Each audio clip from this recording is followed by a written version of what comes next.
Hi, everybody. Welcome to the Growth Through Empathy marketing webinar series. I'm AJ Davis, and Jen is here with me, and we'll be hosting today. We're excited to have you. Yes, I'm so excited. Hi, everyone. We've got the Zoom chat open, so if you have any questions or if you have any issues with audio or seeing our screen or anything, just pop it in the chat, and we'll keep an eye on that today. All right, let's get started.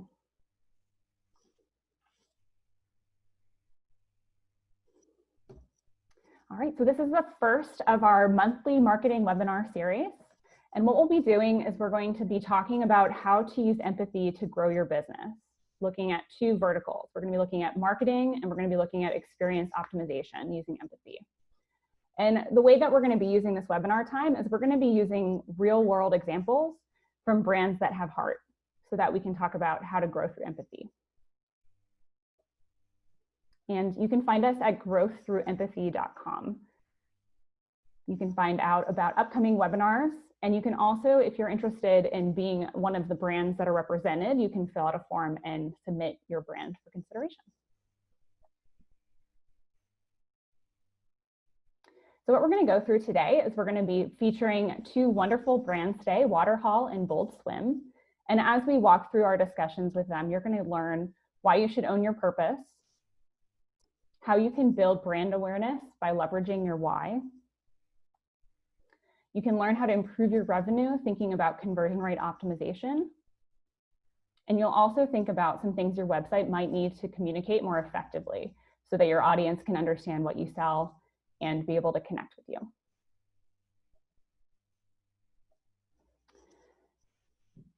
So, hi, everyone. My name is Jennifer Yassin, and I'm the founder of the Freed Agency.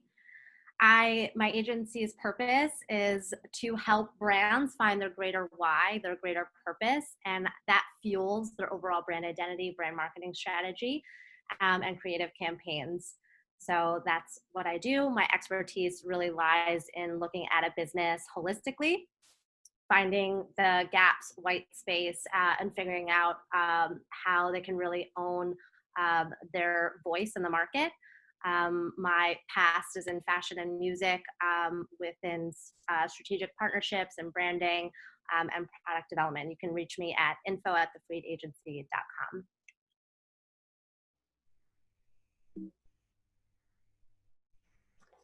And you know how you spend a lot of energy, time, and money getting traffic to your website? Our team helps businesses solve the problem that can be really frustrating of doing all that work, spending that time and money, and then having people not connect with your brand and ultimately not purchase. So we employ empathy so that you can understand what are your customers' pain points, what are they not understanding, how are they not connecting with you, so that you can improve your conversion rates. My expertise is in helping find small and very large changes that can help improve those conversion rates, and also looking for user experience issues that may be happening on your site and looking for ways to solve those. Great.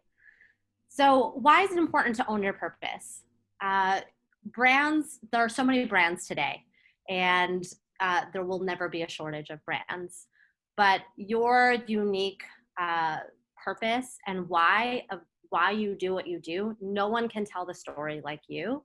And everything and everyone that you've ever crossed paths with has really shaped you. And it gives you a greater perspective. It gives you a greater awareness, and understanding that your purpose ties in to a larger story also takes your brands to new levels. You can connect with other organizations. You can connect with other people that this resonates with. And building empathy with your business creates not only a stronger connection with your customer base, it builds loyalty, it builds greater affinity, and really standing up and owning what you stand for is critical, especially in the times that we are in today. Growth for growth is meaningless, but growth with a sense of purpose brings everlasting happiness. So, that's why purpose and owning your why is critical today. And not to mention that, you're building your tribe. The people that resonate mostly with what you stand for will find you, and they will be your biggest brand advocates.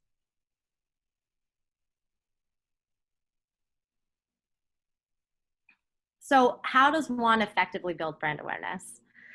So there are many different ways that you can do this, but owning what you do is the first step, right? Because that showcases what you stand for. This is your mission. This is what differentiates you from, this swimwear brand from this other swimwear brand. It is your own unique voice. And you have to think about how do you want to really customers to feel when wearing or engaging with your product or brand? How do you want customers to tell your story or promote your brand? Today, at least 49% of people find out about brands through their friends and family. So having your brand stand for something unique is important. So you can motivate them to tell your story for you. Those are your brand evangelists. So you have to think about who are your ideal customers? Where are they spending the most time? Where do they shop? What do they do? Look in your own backyard. You don't need to reinvent the wheel. Who is most connected to your brand? And ultimately, fish where the fish are. Again, don't reinvent the wheel. Try to find things and brands and other people that align with who you are, what you do in that sphere. Great, yeah, and that's so critical to think about who your ideal customers are. And that really fits into what we do with experience optimization too. Because if you really understand who your customers are, what their behaviors are, what matters to them, you can really build up that sense of empathy. And so we're like that flip side of the empathy coin, where we can really leverage empathy in an adjacent way to build better customer experiences. So by thinking about empathy and by building that empathy, you can really understand what is it that your customers need, what's important to them, what experiences are important to help them understand what you do, but also to find the right print, the right print for them, the right size for them. Do they care about certain things going together? Like there's certain behavioral things that you can really understand once you can sit and think about what the user needs from their shoes. Having empathy also helps you identify those things that are easy to get blind to. The closer we are to our website and our experiences, it's very easy to overlook these little moments of frustration or confusion, especially for new visitors. So when somebody new comes and they want to learn about your brand, they come to your website, you've gotten them there, and then suddenly they're hit with this level of confusion. They're not 100% sure what you sell. They're not really sure which products are going to connect with them. And ultimately, they may not understand what's going to happen if they do order from you. So having empathy and understanding where some of those opportunities are to better communicate and better present that information really just helps your customers understand and transition from visitor to customer. And then it's really important also to understand that your customers are unique. It's not the same as your competitors. When you see something on a competitor website, it doesn't mean it's going to work for you. It doesn't mean it's going to work for your competitors. So it's really important to try things out and to get feedback either from your customers or through doing A/B testing and really validating that that decision was correct for your customer set. And by thinking about empathy, you ultimately can achieve some of these business goals of improving your conversion rates and growing your revenue. I'll hand it back over to you, Jen. All right, so we're very excited to have our first brand up, Waterhall. So they are an eyewear brand, sunglasses as well as optical frames. And they are on a mission to combat plastic pollution in the sea by repurposing that material into sustainable eyewear. And so why does Waterhall do what they do? Plastic doesn't ever degrade. It's an indefinite problem that will always kill marine life, whether it's in full form or in microplastics. So they do what they do because it's an environmental and emotional problem. Specifically abandoned fishing gear. There's over 640,000 tons that enter the world's oceans every year. It's around the same weight as 50,000 double-decker buses, according to EcoWatch. Fishing nets make up 86% of the large plastics in the Great Pacific Garbage Patch. A single ghost fishing net killed around 300 sea turtles in Mexican waters in 2018. And every year, ghost gear kills more than 100,000 whales, dolphins, seals, and turtles.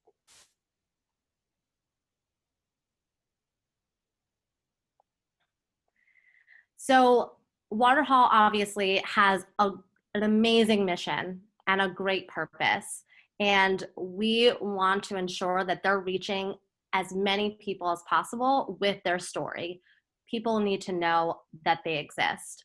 So in looking at their brand and currently what they're doing an amazing job. And so these are just some, observations that I had made that could help build more brand awareness for them. One of the things that they know, they have a ton of knowledge about, ghost gear and ghost nets.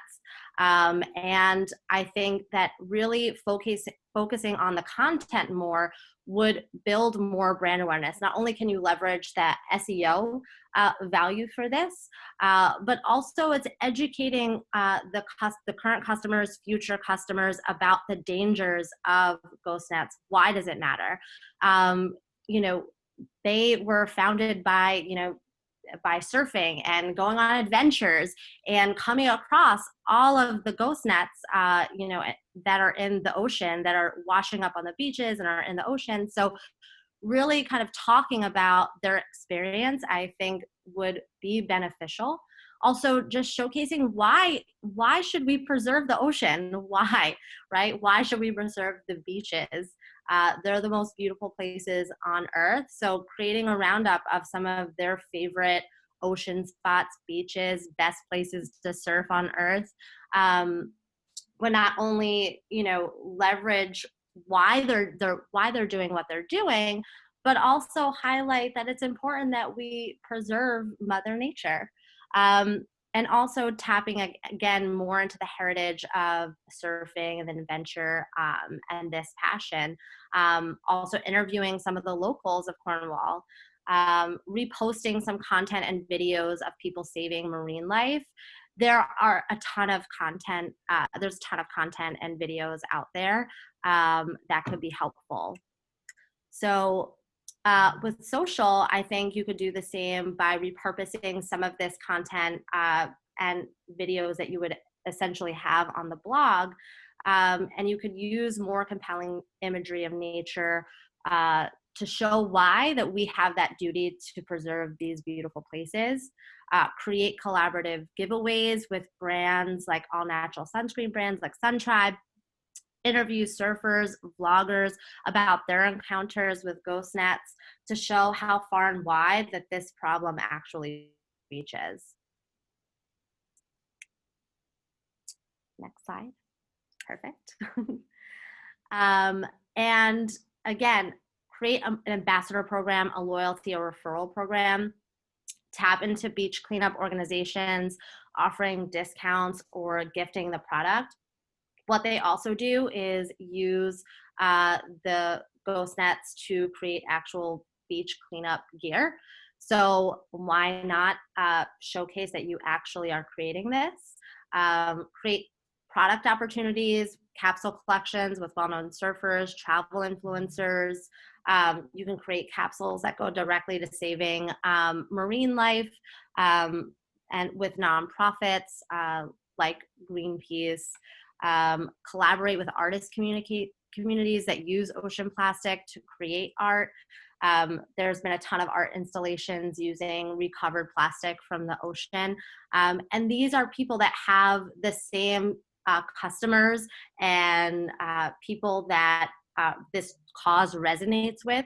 So it's really just about like tapping into these groups of people that really care about what you're doing.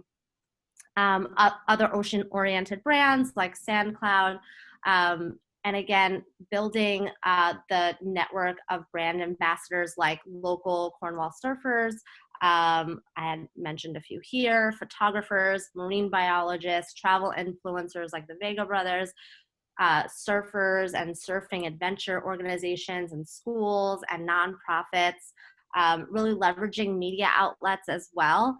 Again, the reason why I'm suggesting some of these, again, to reiterate, is that these are people that care about preserving the ocean. They care about sustainability and plastic in the oceans, and it's just about tapping into these other networks to, just say, hey, like, we exist, and if you want to help be a part of the solution, you should look to our brand. And Jen, how do people typically get started reaching out and building relationships with brand ambassadors and media outlets? What would you recommend? That's a great question. In terms of media outlets, obviously it's just, reaching out, letting them know that you have new product that's in existence. So, eyewear, typically they release at least like 2 collections every year. And so that would be something to be, just send, your lookbook, giving your overview, just reaching out. It doesn't hurt to continue to reach out.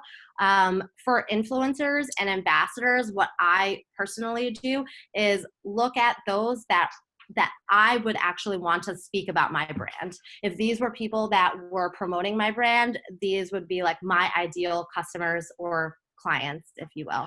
So what I would do is like start local. There's a ton of local surfers in Cornwall. Like, talk with them first, build relationships, just DM them, email them, give them a discount, give them free product. Essentially, you just want them to start wearing your product because you want to get that content out there, and start building relationships with them.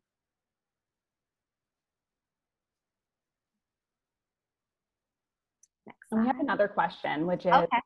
how often should we be posting on social or writing on a blog? That's a great question, Erin. So it really is going to depend on your cadence.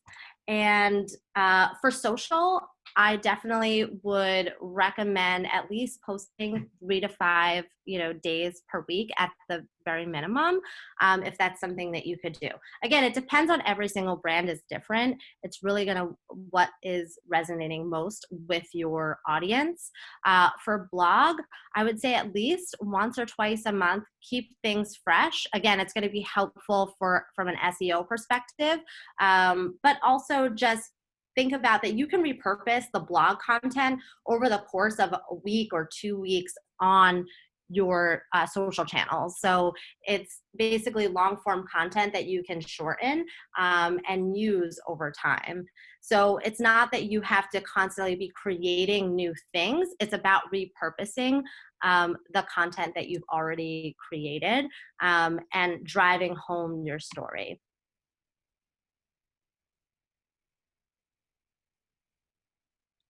Perfect. So this was just a creative campaign idea that I saw that maybe Waterhaul could utilize. And the campaign is IC4. So why is because you're creating a purpose in your wear, right? They are creating eyewear that has a strong purpose and mission, and that is to remove this ghost gear plastic from the ocean. And we want to tell as many people as possible about why they do what they do, right? So IC4, turtles, whales, sharks, marine life, etc.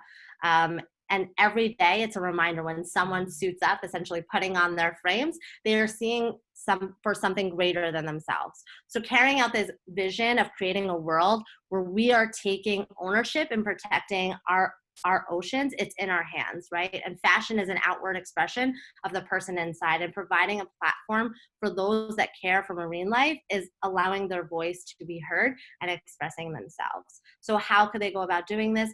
It's really just about utilizing video content on marine life and really bringing the problem to life. So utilizing photographers, travel influencers, surfers, marine biologists. These would essentially be the brand ambassadors for the campaign and to promote it. And you could partner with organizations like Mission Blue or Greenpeace for a select period of time. So the portion of the proceeds would go to these organizations. And the benefit is really leveraging the content and education platform for this purpose. And obviously you could have beach cleanups in the product as well.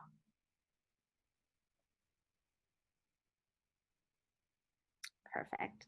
So here's a strategic partner suggestion. So along the same lines of partnering with a nonprofit is the Surfrider Foundation. So they are dedicated to protecting the world's oceans, waves, and beaches, and they have a very powerful activist network.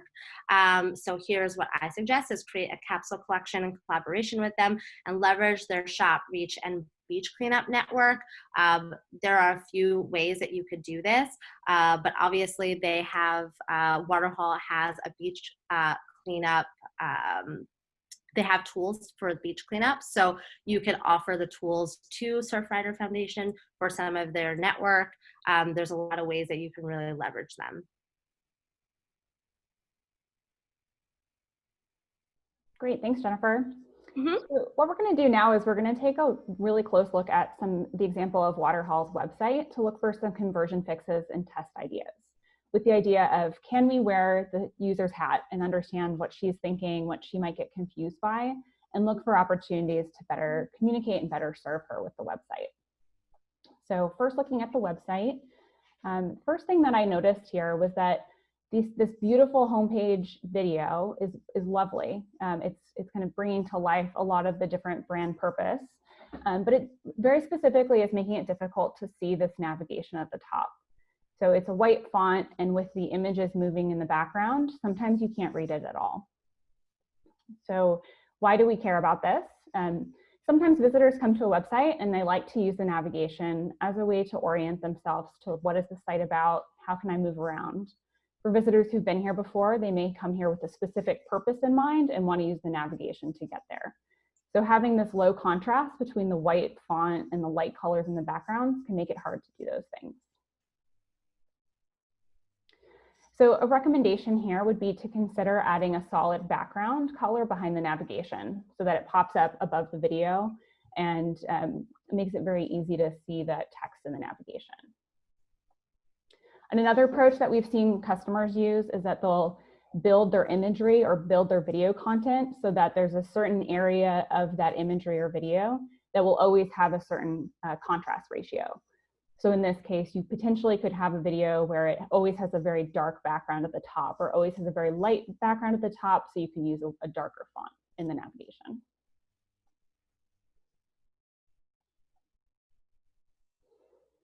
And then looking further down the home page, so as I'm scrolling through the site, it's a little hard to figure out exactly what Waterhaul sells. So it's very clear what the purpose is, and that it has to do with the ocean and adventure and a lot of these qualities from the brand. But not until I get to the section that I have highlighted here does it explicitly say the word sunglasses. So visitors have to do some work to really understand what Waterhaul is selling. So why do we care about this? Well, we want to make it really simple for visitors, especially for first-time visitors. They make decisions within a few seconds about what the website's about. Do they trust this website? Is this serving the purpose that they need or they expected from the website? So just very directly communicating what you sell very early on can help get visitors' attention and keep them on the site. So a few recommendations on this is that we could consider including more direct language higher up on the web page. So a test idea would be replacing that secondary text that's currently below Waterhaul on the homepage and using exceptionally sustainable recycled eyewear right below that. Above the fold, directly on landing, the visitor doesn't have to scroll and can clearly understand that it's recycled eyewear. Another tip that I would recommend is running a user test using 5secondtest.com. This is a great tool. Anybody can just jump in, get started. It's very low cost. It's a great way to say, put my website up for 5 seconds, take it away, and then ask the participants 1 or 2 questions with the goal of understanding what is that first impression. Do they understand that this is a sunglasses site? Do they understand that this is an e-commerce site? Just some very basic things. You can also ask about some of the brand things that Jen talked about. So you can use 5secondtest.com to really confirm that visitors get that first impression that you want them to have.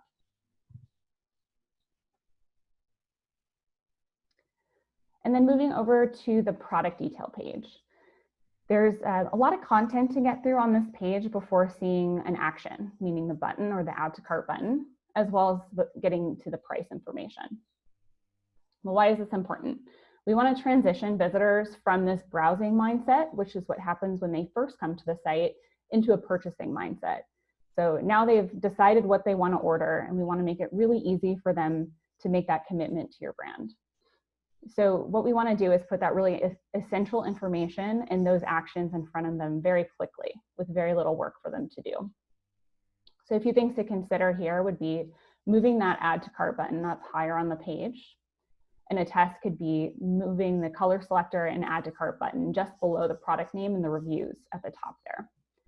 They'll see the action right on the page load. So if they've been browsing around for a while, they can just immediately add to cart.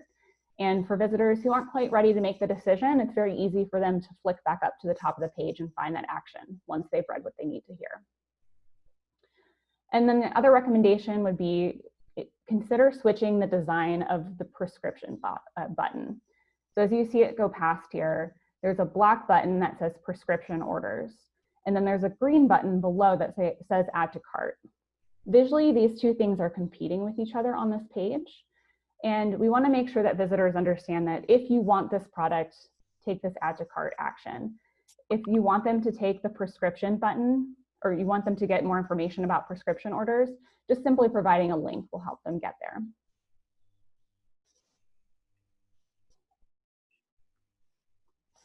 All right, and then for moving further down funnel, so we've already decided on a product and we're ready to take some action here. So looking at our cart page, there's a couple of things that come to mind.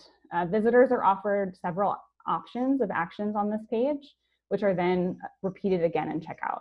So they can put in their coupon code here, or they can put it in again later. They can add their address here, or they can add it later. And this just creates a little bit of friction in the process. The goal of a cart page is really just for people to confirm, yes, this is what I have in my shopping cart, so that they can get in line. So if you use that metaphor of, I've gone through the store, a physical store, pushing my shopping cart around, I put the items in, I would just want to take a look at it and make sure what's in my basket, everything I need, and then I'm going to get in line at the register. You don't need to be thinking about coupons or your address or anything when you're in the cart stage. So we would recommend removing any non-essential information. You can consider removing both the coupon and the shipping address input from this page as a test. And then the second thing to consider is providing other checkout options. So PayPal is currently available in checkout today. And by giving them the option in the cart page, it just gives them the reassurance that this other simpler method for checking out, if they already have it set up, they're already sitting on their couch, they don't want to get up and grab their wallet, just give them that click and they can easily check out and buy what they want right from this page. Any questions before we jump into Bold Swim? All right, I'll hand it off to you, Jen. If anyone has any questions, feel free to drop it in chat. Perfect. Great. So really excited also about this brand. Our second brand today is Bold Swim. So they are a sustainable and inclusive brand of women's swimwear meant to empower women. And the brand hopes to solve the barrier of inclusiveness when it comes to size and diversity in the marketplace. So Bold Swim is, there are several eco-friendly swimwear brands today in the market. And they are doing something really unique and different, and they're really focused on inclusivity. And we've seen this when it's come from, lingerie brands or underwear brands, and they are really taking a stance in the market in swimwear. And so there are a few things from a brand awareness perspective that I have some suggestions for them. Can we jump to the actual brand awareness pages first before we get into the strategic partner? Perfect. So what I saw that in my observation, that these are just some suggestions that I have, is really understanding, really helping the customer understand what's the problem when it comes to inclusion in the market when it comes to swimwear. And so really, again, leveraging content is king. Content content is really important and gives your customer context why you do what you do. You know why you do what you do, but the challenge is really ensuring that your customer understands why you do what you do, so they can connect with your cause, your mission, and it resonates with them, right? So you can find your ideal customers. And so I think what Bold Swim can do is really talk to the problem that they are seeing when it comes to inclusion in swimwear. Also sustainability. Why should we care about sustainability when it comes to swimwear? I know about personally some of the reasons, but do a lot of people know? I don't think they do. So understanding the the product, the material. Why is the material problematic when it comes to sustainability today? What are they doing differently? I think that would be really helpful. Also, what is the environmental harm again when it comes to swimsuits? Gathering real feedback from customers that you can leverage in social or on or even in reviews as well. I think also what they could do is create some capsule collections. Maybe it's limited prints that are available for a limited time. Collaborate with eco-minded influencers as well, whether they're eco-travel influencers or just sustainability influencers. That definitely is something that they could do. For social, I definitely doing collaborations, partnering with other like-minded brands like in your space. So using natural sunscreen or skincare brands like Credo Beauty or Bare Republic, eco-friendly beach bags like Marisol, or the eco-friendly beach towels like Evolve, or eco-friendly eyewear like Pala Eyewear. Also building a network of sustainable and diverse brand ambassadors, I think will be critical in exposing the brand to a lot more people. And leveraging target media outlets like the Good On You app or EcoCult or EcoLets, like some of these kind of like more sustainable eco media outlets. And Jennifer, we've got two questions.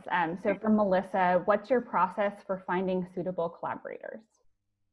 Oh, that's a very good question. So what I like to do for a social collaboration is looking for brands that would actually be used from my ideal customer. So if it's a skincare brand, that skincare, the branding is very similar to kind of what I'm doing or what I would wear. Just really put your mindset into the customer, who your customer is, and what is she doing in her life?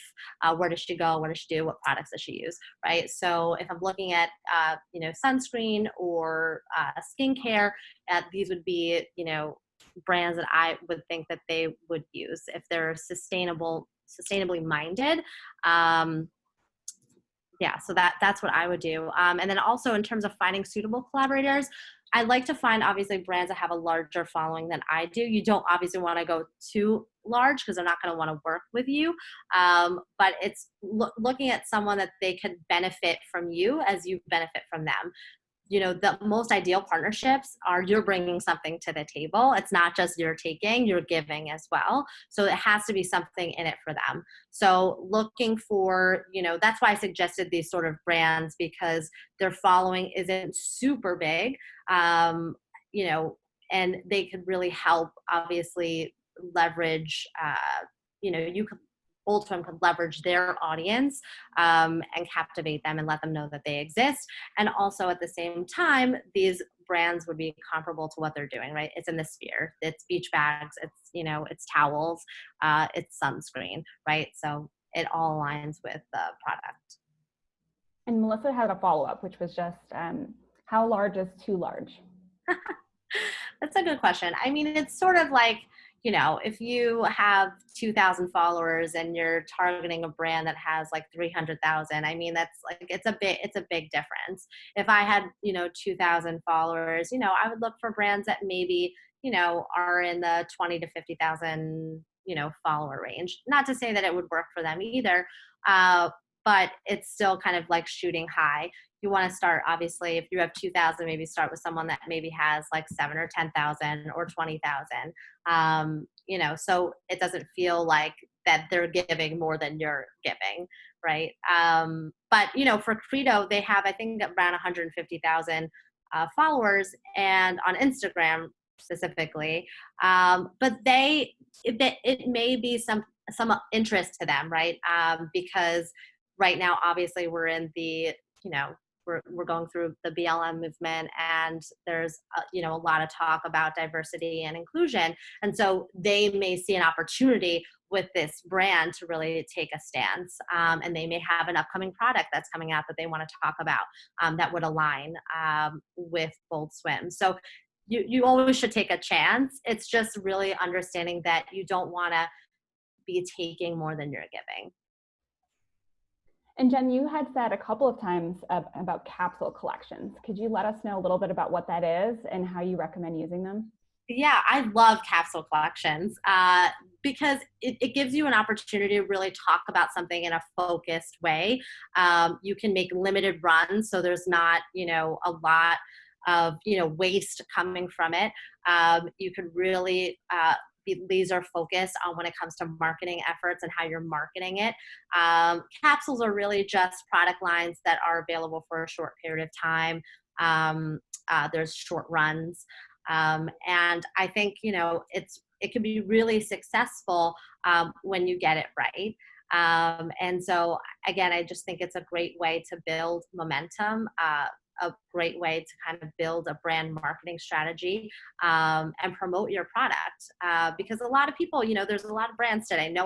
People are loyal to brands, but it's not like they're only buying from your brand, right? So it gives you a reason to shop or try a new brand, and then, you'll build some, customer loyalty out of it. And do you want to go back to the previous slide? Yes, I would. Thank you. Sorry about that. Okay, so a strategic partner that I think would be perfect would be Evolve. It's a sustainably made beach towel made from recycled plastic.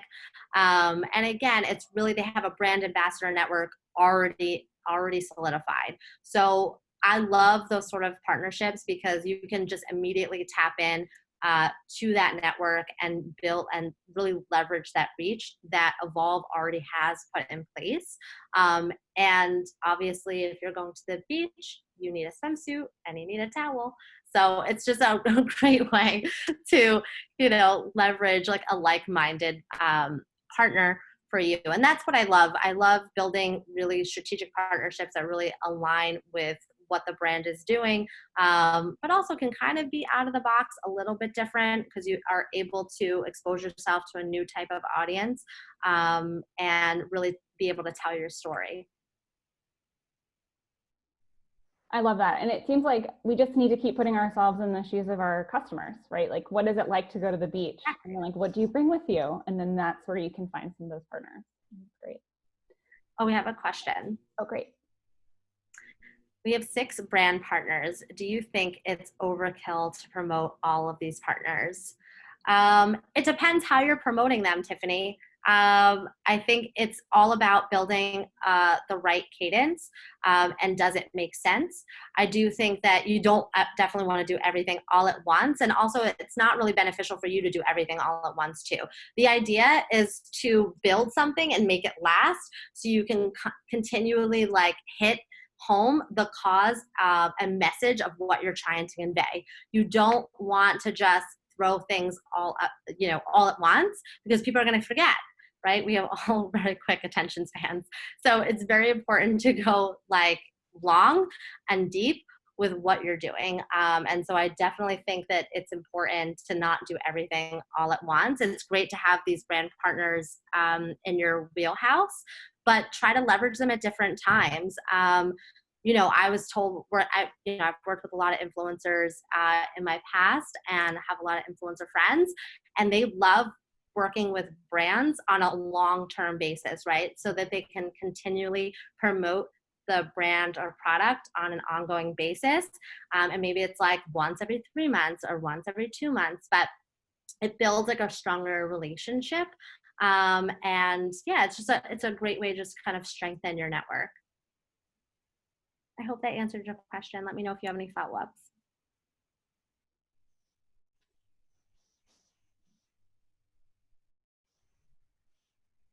And we can, if there are any follow-ups, we'll be happy to take them after the conversion fixes too.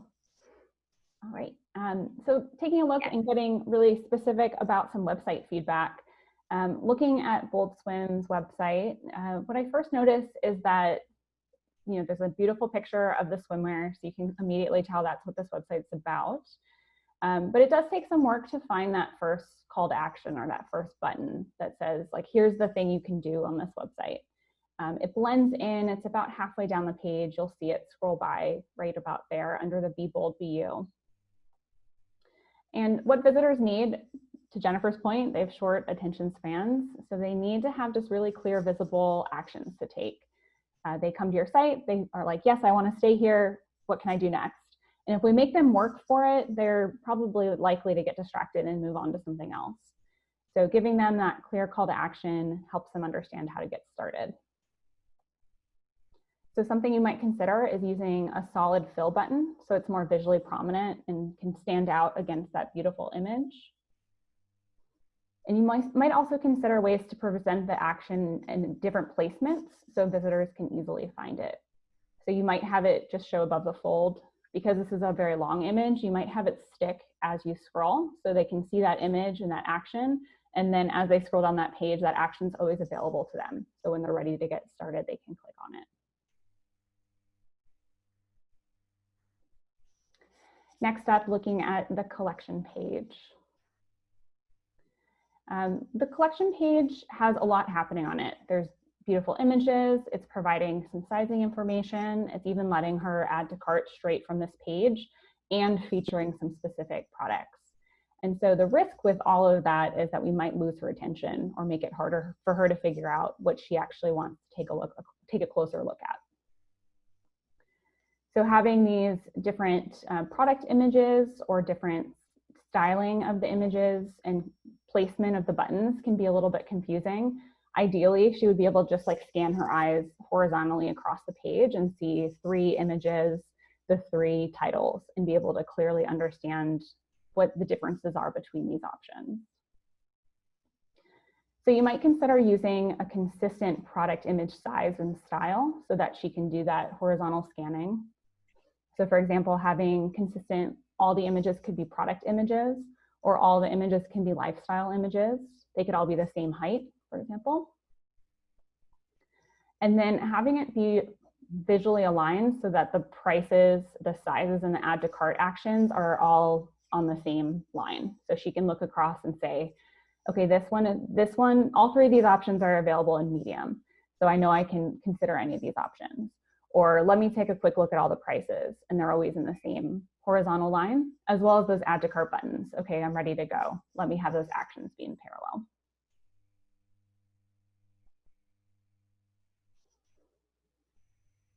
Oh, I got a question from Erin.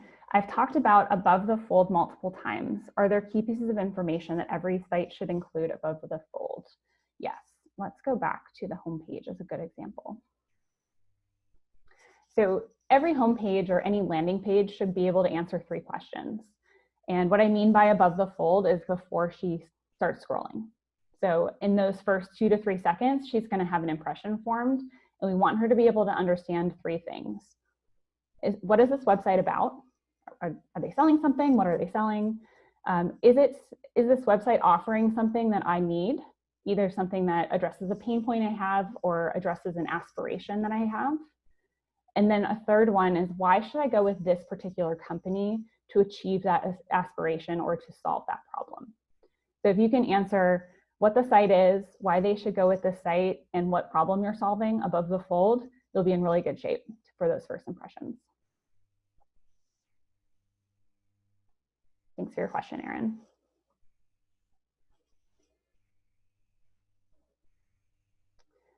All right, now looking at the product detail page. Similar to the product listing page or the collection page, there's a lot of information on this page before she's given something specific to do. So she's given some information about availability. She's given some information about how many people are looking at this page, when it's going to be delivered, how much it costs, what the sizes are, how to decide what size, all of that before she's given the option to add to cart. All that information is important, but we want to make sure that we only give her the information above the primary action that's going to be essential for making that add to cart decision. And if she's not ready to add to cart, she'll keep scrolling and she'll keep finding that information that she really needs. We want to simplify her decision as much as possible, so she doesn't need to know how many are left in stock. She doesn't need to know when it will be delivered. She just needs to know what size is going to be the best fit for her to be able to take that action. And this helps shift her from a browsing perspective of, let me look at all my options for swimwear, to the purchasing mindset of, let me make those decisions about what I need to do to take that product off the shelf and stick it in my cart. So what we typically will do with this is we will prioritize the order of the information on the page so that any non-decision information is below that primary action on the page. So like the add to cart button. So you can, that urgency messaging is really exciting and can actually really help with conversion, but we don't want it to get in the way of her making those essential decision points before adding to cart. So placing it just below the add to cart can be really effective because she'll see it and it will nudge her, but she doesn't have to get disrupted by it or have to really pay attention to it. It will just have that sort of like nuance and nudge to take that final action. And the delivery information similar. And the real-time visitor information may also be something may not be important for her. So it might be something worth testing. If we remove that, does that change her behavior? Is she motivated or not by how many people are actually on the website? And is that really nudging her to add to cart and to order? And then looking a little further down that page, she's got 4 different buttons. So she's got the add to cart button, which is black and bold, which is great because it's visually taking your attention. A trick that I love to do is to sit back in my chair and squint my eyes and ask like what thing is hopping off the page. And this page is passing that test. The add to cart button is the most prominent thing when you squint. And so it's drawing her attention subconsciously to take that action. So that's great. But some of these other elements are drawing attention as well. They're presented as buttons to add to your wish list, to add to compare, or to buy it now. And visually, this may just be creating some friction and causing her to stop and have to really think about what she wants to do here. And anytime we delay her action, we risk her getting distracted, her having to go answer the phone or step away to do something for work. So we just want to keep it really focused, simplify her decisions as much as possible, and really give her clear suggested next actions. So some recommendations here would be to choose one primary call to action on the product page, and then either removing or just choosing a different design for these other ones. So for example, the add to wish list or add to compare, if you're seeing that she is engaging in this, if you've got, first of all, I'd recommend having analytics tracking on it to make sure she's using them. And then if she is, see if you can de-emphasize it in the design, but still make it available to her. So even just removing the border here, you can still have that prominent add to wish list with the heart, and she'll recognize that she can interact with that, but it's not going to detract from the add to cart as much as it does if it's a button. And another test that you could consider is whether the buy it now is actually giving her an option that's important to her, or if it's giving that friction of having to decide, do I want to add to cart or do I want to buy it now? Sometimes what we see in testing is simplifying it to one choice and optimizing one path to purchase is actually just a better experience overall.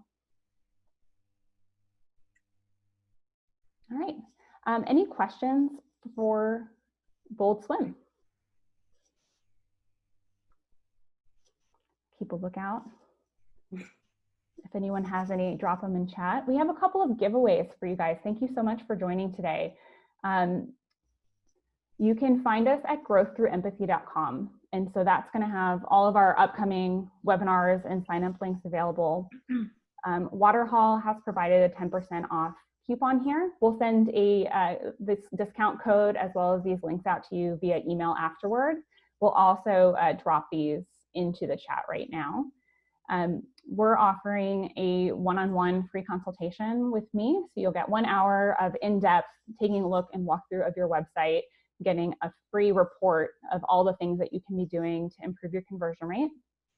And if you don't have time for a full hour, we also do a free teardown. You pick one page and we'll send you some tips specifically about your page over email. Jen, you had some other things as well. Do you want to talk about those? Yeah, so you can find me at thefreedagency.com. I am also offering free marketing consultations. So it'll be very kind of similar. You can go through some of your current marketing challenges, and I can give you a high level overview, and also offer some strategic partnership suggestions, some brand awareness suggestions, creative campaign ideas, what have you. And so I'm offering a free 30-minute consultation, and just feel free to find me at thefreedagency.com. Great. And we did have another question. So Melissa asked, how do you go about choosing the right analytics platform for your site? It's a great question. And I think there's a couple of ways to think about that. A lot of the time, your e-commerce site is going to come with its own analytics tools out of the box. And so it's good to have that, but you also want to integrate that with something like Google Analytics, so you can have a more robust ability to track specific actions. So the example of like being able to track how many people click on the add to wish list, or how many people sign up with email or start to sign up by email but don't submit their email for your subscription list. So a tool like Google Analytics would be a good starting place for most businesses, and integrates well with a lot of the other tools that are out there. One of my other favorite tools that are out there that's in the analytics sphere is Hotjar. It's a tool that allows you to understand, are people scrolling? Where are they clicking? Where are they paying attention to on the page? And they also have a free version of it, which is great for getting started. All right. If anyone has any other questions, we're happy to answer them, but thank you guys so much for joining us today. Please do fill out the survey that we will send here. This is our first of our monthly series, and we're looking forward to taking into account your feedback so we can make it better and serve our audience better. Jen, any other final words?